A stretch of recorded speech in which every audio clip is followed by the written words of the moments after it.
Saudi আরবের মক্কায় প্রবাসীদের উন্নত সেবা দিতে উদ্বোধন হয়ে গেল বাংলাদেশি মালিকানাধীন green Bangla travel and business consultancy.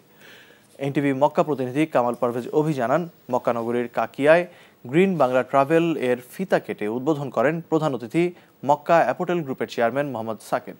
Green Bangla গ্রুপের চেয়ারম্যান মোহাম্মদ ফেরদৌসের সভাপতিত্বে এতে বিশেষ অতিথি ছিলেন green village ট্রাভেলসের chairman Nasrul Haque Chowdhury, Mecca এলডিপির সভাপতি আবু সালে, মক্কার ব্যবসায়ী নাবিল আল আরাবি এবং মোহাম্মদ শাহজাহান।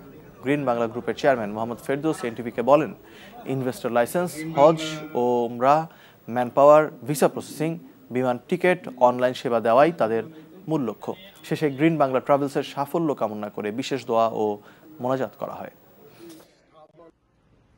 বান্ডেল থাকলে প্রতি সেনমানিতে টাকা বাঁচবে। বিকাশ সেনমানি বান্ডেল কিনে জিতুন প্রতি লেনদেনে।